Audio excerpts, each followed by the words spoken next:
Welcome to our History channel, where we explore the fascinating stories of history and current events.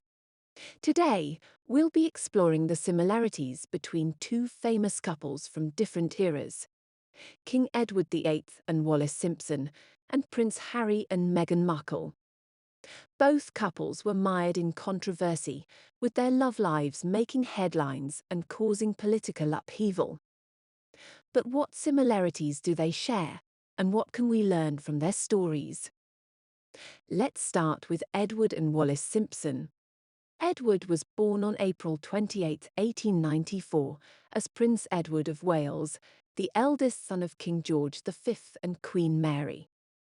He served in the British Army during World War I, but his interest in politics and his partying lifestyle made him unpopular with his father and the British establishment. In 1930, Edward met Wallis Simpson, an American socialite who was then married to her second husband, Ernest Simpson. The two quickly became close, and their relationship soon turned romantic. However, Wallis' status as a twice-divorced woman made their relationship a controversial one. At the time, the Church of England did not permit remarriage after divorce if the former spouse was still alive. This meant that if Edward were to marry Wallis, he would have to give up his position as king. The British government and the royal family also disapproved of the relationship, fearing that Wallis' perceived unsuitability could harm the monarchy's reputation.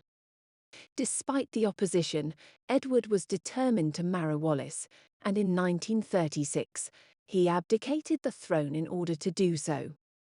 Edward was forced to choose between his throne and his love for Wallis, and he chose the latter. His younger brother, George VI, became king in his place. Edward and Wallis were married in France later that same year. The British royal family largely shunned Edward and Wallis after their marriage. They were not invited to official events, and they lived in exile in France for much of their lives. They were allowed to return to England occasionally, but they remained controversial figures in British society. Edward died in 1972 and Wallis died in 1986.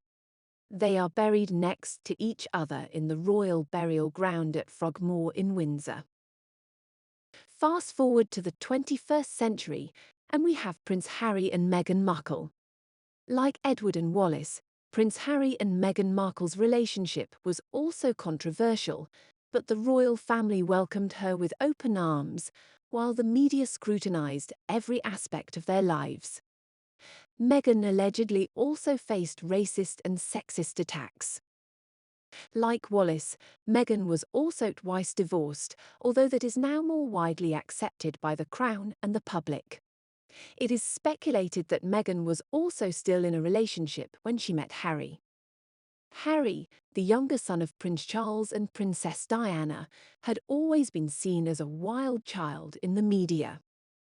Meghan, an American actress, was best known for her role in the TV series Suits. The couple met in 2016 and began dating soon after. Their relationship quickly made headlines, and in 2018, the couple announced their engagement. They were quickly married in May of that year. It is said that Harry's brother, Prince William, tried to warn against the marriage and to take it slower. After their wedding, Meghan faced even more scrutiny from the media and the British public, which was very similar to what Kate Middleton endured. The couple eventually decided to step back from their roles as senior members of the royal family, citing the intense pressure they faced. Today, Harry and Meghan live in California with their children. They have been vocal about their experiences with the British media and their struggles with mental health within the institution. The similarities of the two couples are more apparent than their differences. Firstly, both were involved in relationships that were seen as unconventional for their respective times.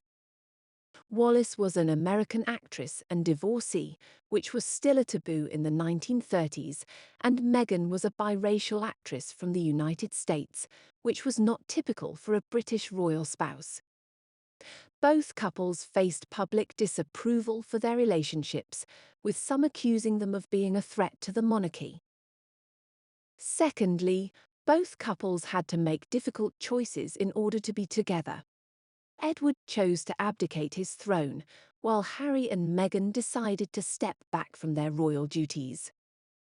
Both couples had to navigate the challenges of being in the public eye while also trying to maintain their privacy and their relationship. The stories of King Edward VIII and Wallis Simpson and Prince Harry and Meghan Markle are more similar than different. They each faced intense pressure to leave their relationships, and both had to make difficult choices in order to be together. Both couples were no longer welcome to return to England and created a divide among the British public. Even Meghan and Harry have been met with booing at public events since leaving, and their exit from England has been labelled as Megxit. These stories remind us that love can be complicated, and that even those in positions of power and privilege can struggle to navigate the challenges of relationships. We hope you enjoyed this video, and we'll see you next time on our History channel. Please consider subscribing for more content like this.